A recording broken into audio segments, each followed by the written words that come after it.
watch this topic in Hindi, skip the video to 2 minutes and 59 seconds. Hello everyone, welcome to another episode of Legal Update, a new initiative of Drishti Judiciary. Today's topic of discussion is remission. First, let us see why is it in the news.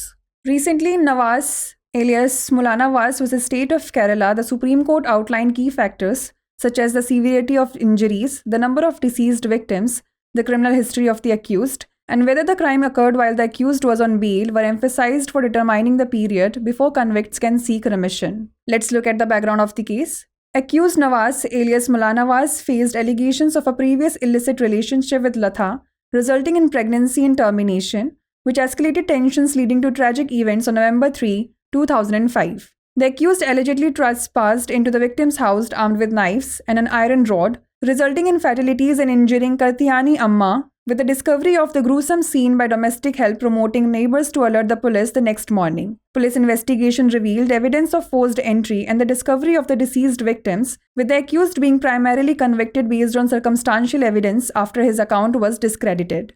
The High Court affirmed the conviction but modified the sentence, replacing the death penalty with life imprisonment and specifying that the accused served 30 years including time already served.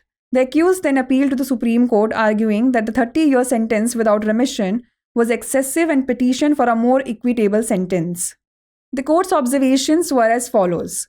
A bench consisting of Justices B.R. Gawai, K.V. Vishwanathan, and Sandeep Mehta upheld the sentence imposed by the High Court, citing the principle from the Swami Shraddhananda case. However, it amended the sentence under Section 302 of the IPC, reducing it from 30 years to 25 years of imprisonment without remission, including time already served by the appellant. Let's discuss factors for remission. In determining the appropriate number of years for the convict to undergo before remission could be considered, relevant factors considered by the courts include the number, age, and gender of deceased victims, the severity of injuries including any instances of sexual assault, the motive behind the offense, whether the offense occurred while the convict was on bail for another case, whether the offense was premeditated, the relationship between the offender and the victim, any abuse of trust involved, the convict's criminal history, and whether the convict upon release would pose a threat to society. Before we wrap up, here's a question for you. In determining the number of years a convict must serve before remission, which of the following factors is not typically considered? The number of deceased victims and their age and gender, the nature of injuries including sexual assault if any, the convict's financial status, or the motive for which the offense was committed. Send the answer to this question in the comment section. Like, share and subscribe for more such content. नमस्कार, दृष्टि judiciary की नई पहल legal update programme में आपका स्वागत है। आज हमारी चर्चा का विषय है क्षमा।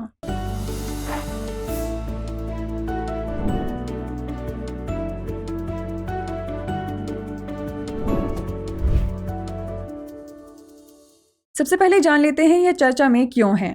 हाल ही में नवाज उर्फ मुल्ला नवाज बनाम केरल राज्य मामले में सुप्रीम कोर्ट ने प्रमुख कारकों को रेखांकित किया, जैसे चोटों की गंभीरता, मृतक पीड़ितों की संख्या, आरोपी का आपराधिक इतिहास और क्या अपराध तब हुआ जब आरोपी जमानत पर था, और साथ ही दोषियों द्वारा माफी मांगने से पहले की अवधि निर्धारित करने पर जोर दिया गया। आइए जान लेते हैं मामले की पृष्ठभूमि। अभियुक्त नवाज उर्फ मुल्ला नवाज पर लता के साथ पूर्व में अवैध संबंध के आरोप लगे, जिसके परिणाम स्वरूप गर्भधारण हुआ और गर्भपात हो गया, जिससे तनाव बढ़ गया और 3 नवंबर 2005 को दुखद घटनाएं हुई। आरोपियों ने कथित तौर पर चाकुओं और लोहे की रॉड से लैस होकर पीड़ितों के घर में घुसपैठ की, जिसके परिणाम स्वरूप कार्तियायनी अम्मा की मौत हो गई और वे घायल हो गए। घरेलू नौकर को इस भयानक दृश्य का पता चला, जिसके बाद पड़ोसियों ने अगली सुबह पुलिस को सतर्क कर दिया।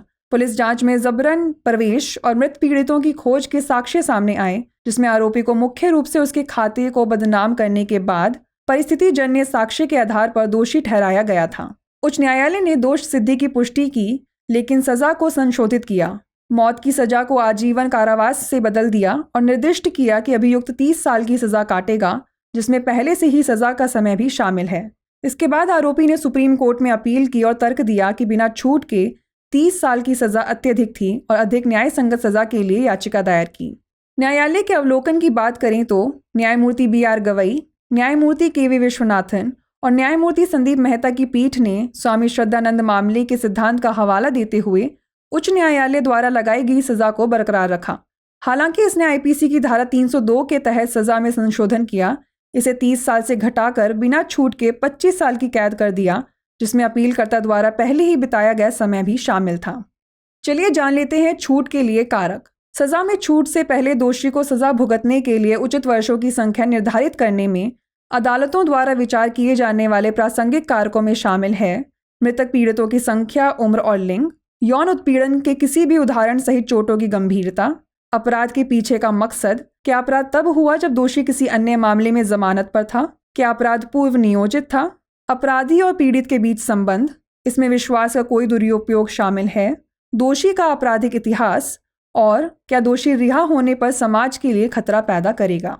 आइए नोट कर लेते हैं अभ्यास प्रश्न। यह निर्धारित करने में कि किसी दोषी को सजा से छूट से पहले कितने वर्षों की सजा काटनी होगी, निम्नलिखित में से किस कारक पर आमतौर पर विचार नहीं किया जाता है?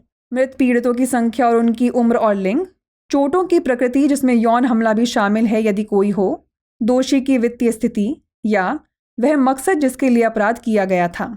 इसका उत्तर हमें कमेंट सेक्शन में ज़रूर भेजिएगा। ऐसी और वीडियोस देखने के लिए लाइक, शेयर और सब्सक्राइब करना ना भूलें। धन्यवाद।